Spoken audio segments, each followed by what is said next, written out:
ఈ Ireland roads మీద car driving experience ఎలా ఉండేది ఎప్పుడన్నా ఆలోచించారా? ఎస్, మీకు ఆ ఎక్స్పీరియన్స్ ఇవ్వడానికి ఈరోజు మిమ్మల్ని నాతో పాటు గ్యాల్వే నుంచి డబ్లిన్కి తీసుకెళ్ళిపోతుంది. ఇది మొత్తం 180 కిలోమీటర్స్ డ్రైవ్, అరౌండ్ 2.5 hours పడుతుంది. కానీ ఇది మిమ్మల్ని ఒక 10 నిమిషాల్లోనే తీసుకెళ్ళిపోతుంది. ఈ జర్నీలో మనం చాలా విషయాలు మాట్లాడుకుందాం. అసలు ఐర్లాండ్ రోడ్స్కి ఇండియన్ రోడ్స్కి డిఫరెన్స్ ఏంటి, ఇక్కడ రూల్స్కి అక్కడ రూల్స్కి డిఫరెన్స్ ఏంటి, ఇక్కడ ఏ రూల్స్ పాటించాలి, ఇక్కడ వాళ్ళు రూల్స్ ఎలా ఫాలో అవుతారు, అసలు ఒక ఇండియన్ స్టూడెంట్కి ఐర్లాండ్ ఫుల్ లైసెన్స్ తెచ్చుకోవాలంటే ప్రాసెస్ ఏంటి, ఎన్ని మంత్స్ ప్రాసెస్, ఇలాంటి ఎన్నో మనం ఈ జర్నీలో మాట్లాడుకోబోతున్నాం. లేట్ చేయకుండా లెట్స్ స్టార్ట్ అవర్ జర్నీ.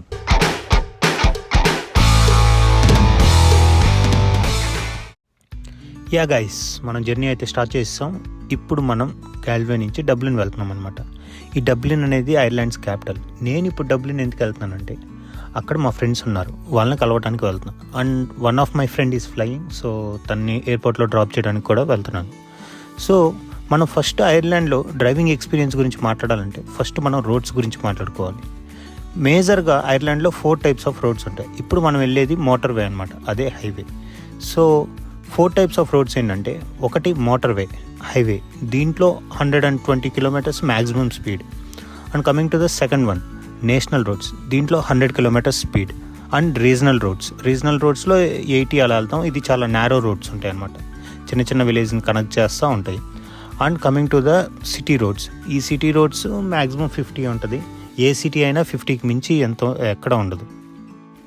మనం ఇప్పుడు మోటార్ వే మీద వెళ్తున్నాం కాబట్టి ఫస్ట్ దీని రూల్స్ అర్థం చేసుకోవడానికి ట్రై చేద్దాం. బేసిక్గా ఈ మోటార్ వేలో మనం చూస్తున్నట్టు 2 lanes ఉంటాయి, left lane, right lane.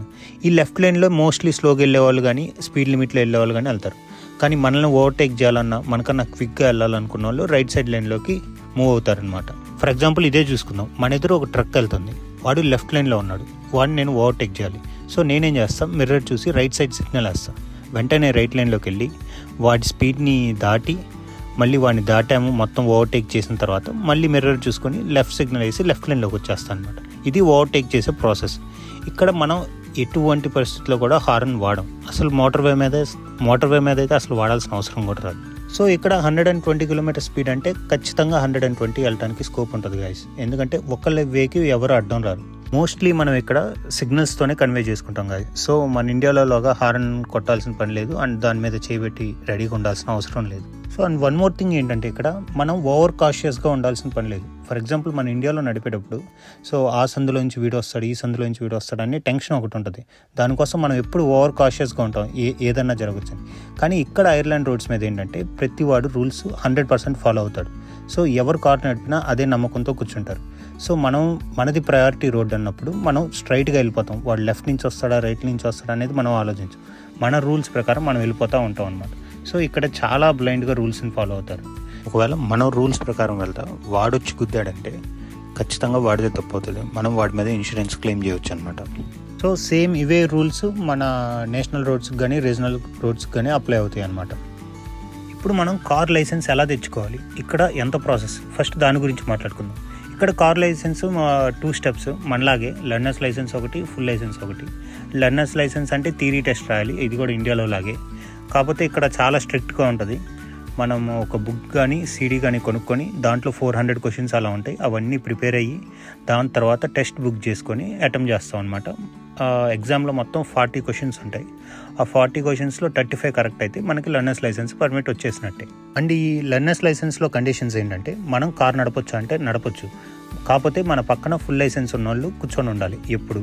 And coming to the motorways, అసలు మోటార్ వే మీద లెర్నర్స్ లైసెన్స్ వాళ్ళు కార్ నడపకూడదు, అది స్ట్రిక్ట్ రూల్స్. సో ఇది లెర్నర్స్ లైసెన్స్ అనమాట. ఇప్పుడు ఫుల్ లైసెన్స్ రావాలంటే ఎలా అంటే, ఫస్ట్ మనం ఒక 12 మ్యాండేటరీగా క్లాసెస్ తీసుకోవాలి. ఇక్కడ సర్టిఫైడ్ ట్రైనర్స్ ఉంటారనమాట, వాళ్ళ దగ్గరికి వెళ్ళి 12 lessons తీసుకోవాలి, కార్ లైసెన్స్.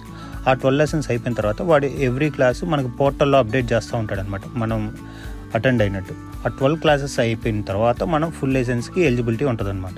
అండ్ ఈ లెర్నర్స్ లైసెన్స్ నుంచి మనకి ఫుల్ లైసెన్స్ అప్లై చేసేటప్పుడు మినిమం ఆఫ్ 6 months గ్యాప్ ఉండాలన్నమాట. సో ఇలా 12 lessons తీసుకున్న తర్వాత మనకి ఆన్లైన్లో బుక్ చేసుకోవడానికి ఎలిజిబిలిటీ వస్తుంది. ఇప్పుడు ఉన్న ప్రాసెస్ ప్రకారం ఇప్పుడు టెస్ట్ బుక్ చేసుకోవాలంటే మినిమం 6 months టైం పడుతుంది, అంత బిజీగా ఉంది ఇక్కడ. అండ్ ఏరియాని బట్టి పాస్ పర్సంటేజ్ ఉంటుంది గైస్. అండ్ కొన్ని ఏరియాస్లో అసలు పాస్ అవడం చాలా కష్టం, కొన్ని ఏరియాస్లో చాలా ఈజీగా అయిపోతుంది. సేమ్ అదే నాకు జరిగింది. నేను ఒక ప్లేస్లో 2 times అటెంప్ట్ చేశాను, 2 times ఫెయిల్ అయ్యాను. అండ్ నేను వేరే ప్లేస్కి వచ్చి అటెంప్ట్ చేస్తే సింగిల్ అటెంప్ట్లోనే పాస్ అయిపోయాను అనమాట. అసలు మన ఇండియన్ లైసెన్స్ని ఇక్కడ లైసెన్స్గా కన్వర్ట్ చేసుకోవచ్చా అంటే లేదు గాయస్, మన ఇండియాకి అయితే ఆ ఎలిజిబిలిటీ లేదు. మోస్ట్లీ యూరోపియన్ కంట్రీస్కి ఉంటుంది, వేరే యూరోప్ కంట్రీలో ఉండి ఐర్లాండ్లో అయితే కన్వర్ట్ చేసుకోవడానికి ఉంటుంది. మన ఇండియాది అయితే లేదు. బట్ మన ఇండియన్ లైసెన్స్తో ఉండే ఫ్లెక్సిబిలిటీ ఏంటంటే మన ఇండియన్ లైసెన్స్ ఆల్రెడీ మనకి 2 years ఉంటే కంప్లీట్గా ఇక్కడికి వచ్చినప్పుడు ఇందా చెప్పినట్టు ఆ 6 months గ్యాప్ ఉంది చూడండి, ఆ 6 months గ్యాప్ స్కిప్ చేసి మనం ఫుల్ లైసెన్స్కి అప్లై చేయవచ్చు. అండ్ ఈ 12 lessonsని కూడా మనం 6 lessonsకి చేసుకోవచ్చు. అది ఇండియన్ లైసెన్స్తో ఉండే బెనిఫిట్. అండ్ కార్ కొనే ప్రాసెస్ గురించి మాట్లాడుకుందాం. ఇక్కడ కార్ కొనటం కానీ అమ్మటం కానీ చాలా సింపుల్ అనమాట. ఇప్పుడు ఫర్ ఎగ్జాంపుల్ నేను వెళ్ళి ఒకరి దగ్గర కార్ కొనాలంటే ఫస్ట్ కార్ అంతా చెక్ చేసుకుంటాం, అన్నీ ఎవ్రీథింగ్ గుడ్ అంటే వాడి దగ్గర ఒక లాగ్ బుక్ ఉంటుందంట, అంటే ఒక పేపర్ ఉంటుంది అనమాట.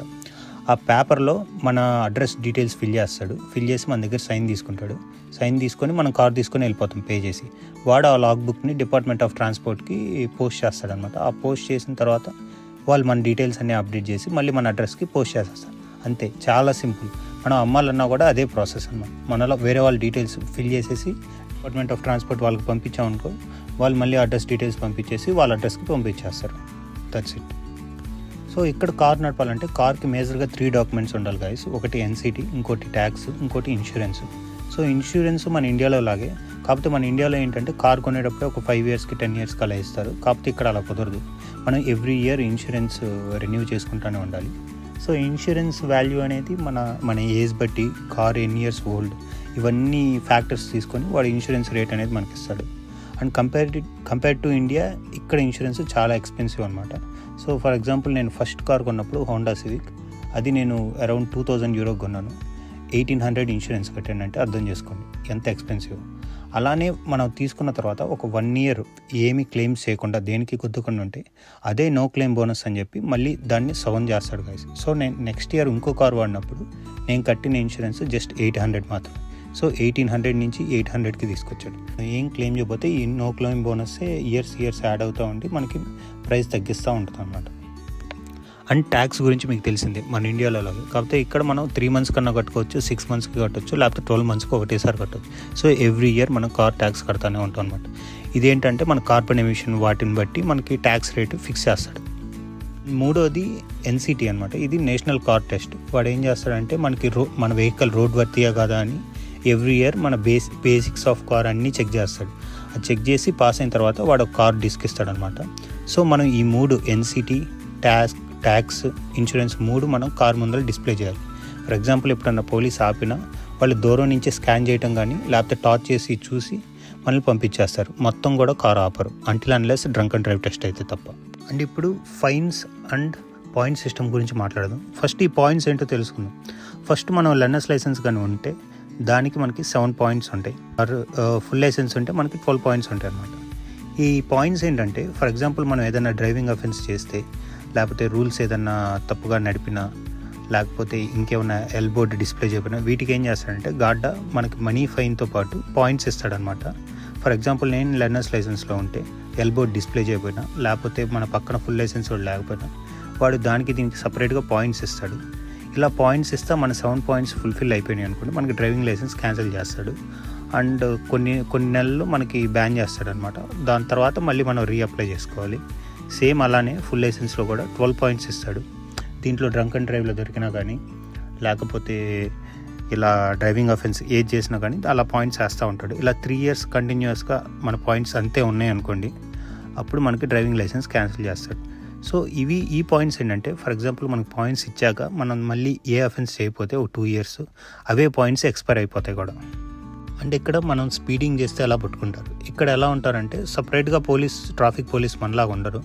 మోస్ట్లీ స్పీడ్ వ్యాన్స్ పెడతాడు. ఆ స్పీడ్ వ్యాన్సే మన కార్ని క్యాప్చర్ చేసి మనకి ఫైన్స్ ఇంటికి పంపిస్తుంది, పాయింట్స్ కూడా యాడ్ చేస్తారు.